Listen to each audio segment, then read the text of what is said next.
force would force one of these switches to be like for your alliance. If you own the switch, you would be getting points. And then boost would be, I believe, like doubling your points. And then at the end, there was this climb. If you notice, like, this is a very small place to climb. That was the only place to climb, and that's why levitate was probably so important. All right. So do we need to build an elevator for 2018? And the data, I'll break this down. So I have which teams were doing the high switch during quals right here. And as you can see, there's a lot more teams doing the high switch than the high switch in playoffs. So we can see that the top alliances wanted a team that could do cubes at doing the low or exchanging cubes for that levitate power-up. But there were some, for example, high-ranking, low-only robots who wanted a third robot that could do cubes high. So it kind of really depends, but I'd say more so leaning towards building a robot without an elevator was optimal for getting that second pick. Okay, and then is it worth building a climbing mechanism? Again, this is kind of similar to 2016, where there weren't a lot of teams climbing, and that was because of resources. But then I also have climb priority included. So because the bar is so small, you can usually only get one robot on there. And whichever robot on the team that could climb more reliably, they would have the priority with climbing. There was a team at Greater Pittsburgh Regional that had a buddy climb, and of course that's super useful because then you could lift up 2 robots and then have the levitate, and you get 3 climbing points for that match. But for the most part, second picks didn't have a lot of climbing abilities for this year. And then also because of that levitate power-up, it might have not been as much as important because you could still carry your weight by doing the power-up part. So our minimum requirements, in my opinion, are being able to score low in the low switch, and then being able to exchange cubes was very important. And then for Auton, that would be leaving the zone. For 2020, this one is a little disclaimer. There was only 1 year I could look at and 1 regional, and it was a week 1 regional. It was Miami Valley. This one's also kind of the only outlier in my data. So generally, what your robot can do is shoot the power cells in the low and the high. There's technically a third one, but spin the color wheel and balance on the shield generator at the end. All right. So, only 1 robot could do the color wheel, and even then, they did not use it during playoffs because it was really difficult. You had to have a color sensor if you wanted to do it reliably. 100% of robots could climb, and most robots had a scoring Auton. So now we look at defense versus offense during this year. Majority of teams were doing offense, and these offense robots would at least hold 3 power cells and shoot high during playoffs. Again, second picks. There were some defense, and because it was a first week event, not too much strategy going on. Some of the offense-only robots were also switching to defense during mid-match, vice versa. But the minimum requirements is almost, you kind of have to do everything except for the color wheel, which is why it's an outlier in all of the years. Because, yeah, right. 2022, you could shoot cargo in the high or low hub and then climb in the hangar at the end of the match on the 4 different levels. Right. So majority of the second picks, in my opinion, were picked to play defense. And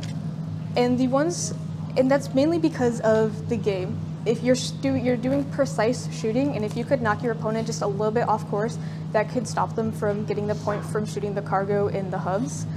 And that's generally why defense was more prominent. Though there were a few teams that didn't play defense, but it wasn't that common. What level should my robot climb? Again, Greater Pittsburgh Regional happened before Buckeye. I didn't put my data in a nice way, but if you could climb traversal, you could also climb high. So that's why Buckeye doesn't have anything for high. But generally, during Greater Pittsburgh Regional, which was a week 1, like a week 3 event, I think. If you could climb mid, that was usually good, but traversal is most, people want that more. So in my opinion, the minimum requirements are be able to play defense, and then a mid climb for week like 1 to 3, and then a high or traversal climb for week 4 to 6. And then also just something I noticed was being able to play defense, you want a low center of gravity, but this has some exceptions, where in 2022, being able to climb traversal was more valuable than having a super stable robot in some cases. So, all right, 2023. Your robot can place cones low, mid, and high, cubes low, mid, and high, and then you can balance up the charge station at the end of the match. Okay. Everyone can do the charge station. Basically, it's mainly what we're trying to solve is how many we can fit on the charge station easily. So that's why a lot of robots were smaller this year. So there is some strategy, and specifically, I noticed there was different playoff strategies for different seeds. So usually the higher seeds would be playing with the team captain and the first pick doing cones only, and then their second pick would be doing cubes only. Whereas the middle seeds would have to accommodate for the strengths of their alliance members. And then also there was some of the data from this year was a little bit misleading, in my opinion, when I was looking at it, and that was something that I had to deep dive a little bit more to understand the full context. So if you look only at robot abilities, for example, you would see that all robots, except for 3 from Miami Valley, Buckeye, and Greater Pittsburgh Regional that were picked for playoffs, could do cones and cubes, low, middle, and high. So if you just got that data, you might be thinking, okay, well, to be picked for playoffs, I have to do cones and cubes, low, middle, and high.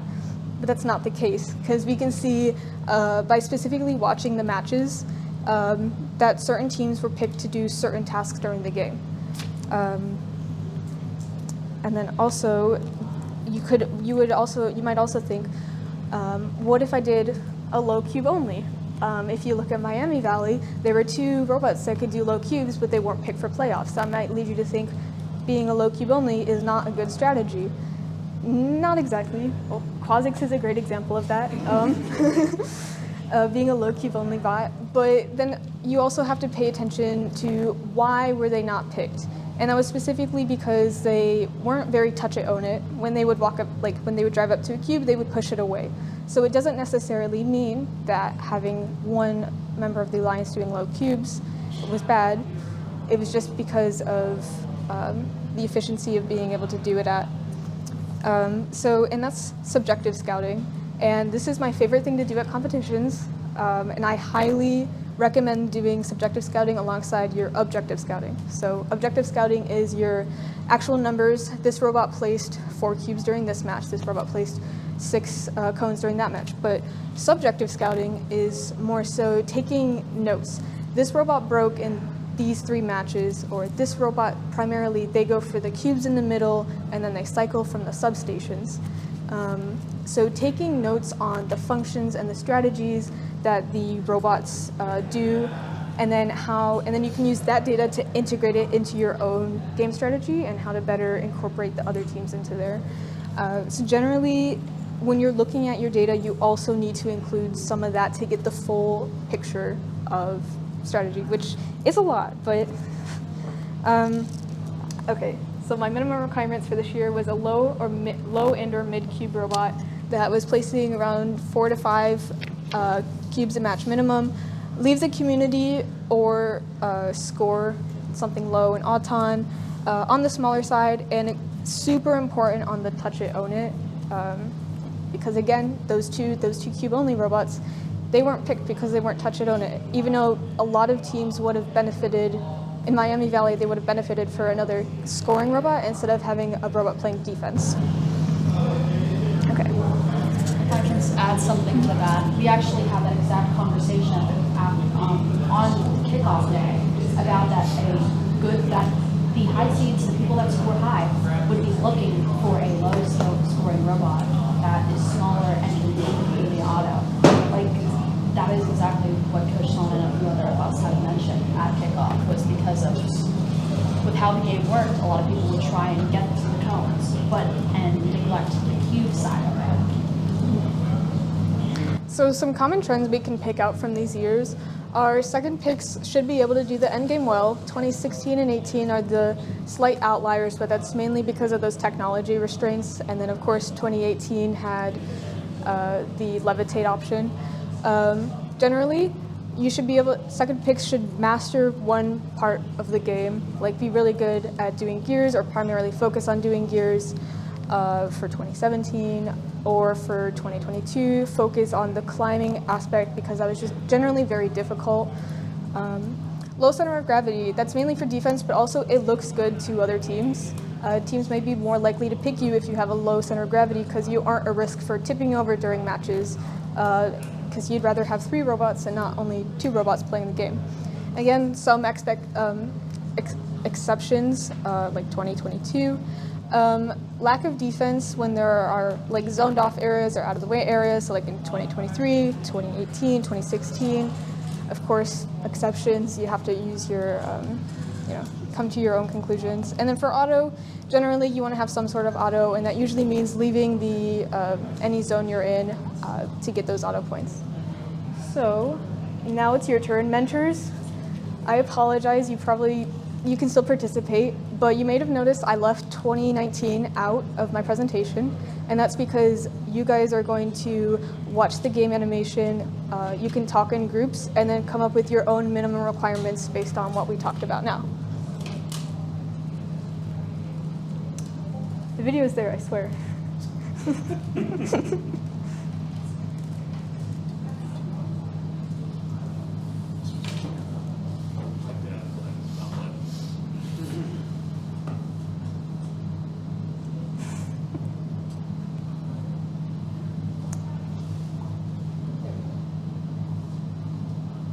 This is when we learn sound isn't hooked up too. We'll get the idea.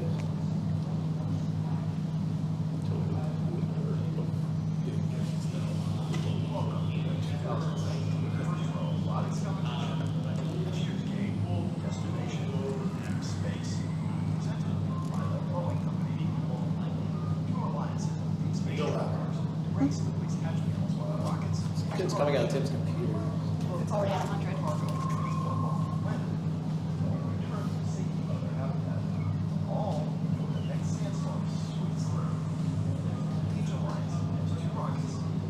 Cargo ship and a habitat.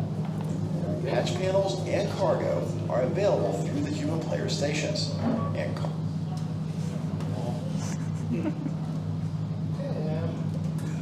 All right, begin. cargo is also available in the depots adjacent to the habitats. Robots start in their habitat and may be preloaded with one game piece. Alliances may also choose to preload some phase of their cargo ship with either hatch panels or cargo. During the first 15 seconds of each match, driver vision of the field will be blocked by a waning sandstorm. So robots must be controlled using either autonomous code or manually with a vision system on the robot. Alliances earn points for exiting the habitat, securing hatch panels, and any cargo that's properly stored. Cargo not secured spills from the cargo ship. As the sandstorm ends, driver vision returns, and alliances continue to earn points by loading their spacecraft. Alliances earn a rank point during qualifying matches for completing one rocket with hatch panels and cargo. Near the end of the match, robots return to the safety of their habitat for the upcoming launch and to earn more points. The alliance that earns the most points wins the match.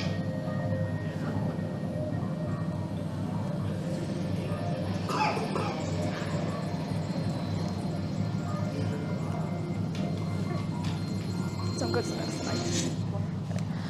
So Students, if you want to break up into groups to talk about it, or if you want to work individually, I'll give you some time to do that. Mentors, you can also participate to see if your past experiences line up with the data that I collected, but I'll give like 5 minutes for you guys to chat about that. Awesome, thank you. Yes. If you have any questions, just let me know. What do you really do? Okay, if we could go around the room kind of like in a U shape and talk about what you guys came up with, that'd be great.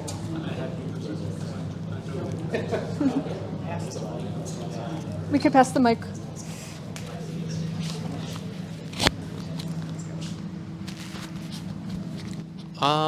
So we agreed to get the mobility bonus in autonomous, be able to do the cargo ship and the low on the rocket ship, and get a level 2 climb for endgame.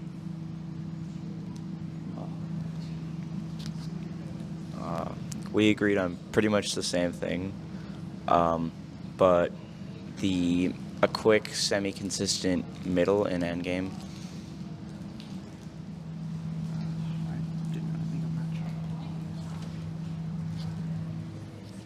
So we talked about it's almost definitely necessary to be able to climb at least on the low level during endgame, but preferably on the top level. And scoring the panels are very, very important, because without those, no other alliance member could shoot the ball. So I was thinking if you had a robot that could do those, score the panels pretty quickly, and then other alliances, maybe like the first pick or the alliance captain, could shoot the balls. Also, yeah, like they said, moving during autonomous is very important. So, does anyone else? Mine was pretty similar. Mobility and auto, and just be able to do all the low hatch panels. I think that's pretty good.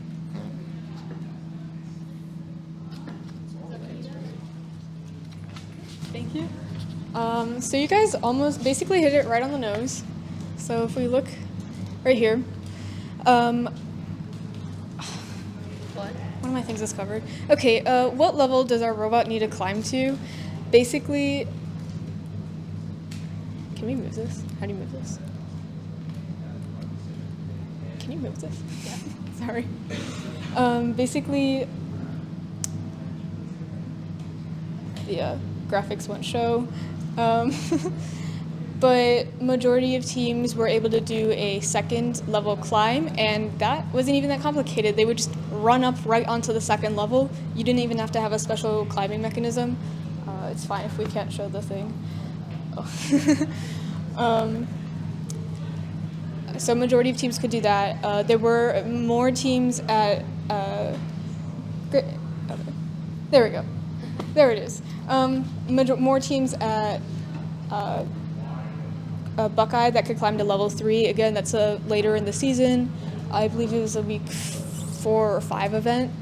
But for the most part, level 2 climb, you should be able to do. You could just drive right up on there. Okay. How important is defense? It was kind of crazy how the stats were the exact same for all three regionals, but a lot of second picks did end up playing defense during playoffs. There was actually a special rule that I don't think they mentioned in the video, that only one robot could be on the opposing side at a time playing defense.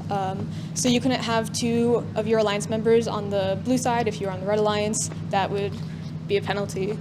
And the 3s that did not play or defense, they were either doing hatch panels only or cargo only, and for the most part that was doing it low. So, right. So the minimum requirements: level 2 climb for weeks 1 to 3 or 1 to 4, and it would be preferable to have a level 3 climb for 5 to 6. That just makes other teams want to have you on your alliance, because not that many people could do that. Defense abilities: leave auton, leave hab auton, and then especially this, because you did not get any extra bonus points for placing any cargo or hatch panels during auton, because they were the exact same, because you could have a camera. So it was like 2 for hatch panels during auton and the teleop periods. So the leave hab is just really important to get those extra few points you can't get it in teleop. And then would be nice, again, you have to kind of get these requirements done first. Would be nice is hatch panel and or cargo low. So you guys basically nailed it, so good job. I wanted to end with looking at some frequency, yes. Can I say one thing about that game? So on the other side, the non-animal side, an interesting thing about that year. So you got a ranking point for filling the cargo ship, right? The world champion could not score high. The number one alliance captain could not score high.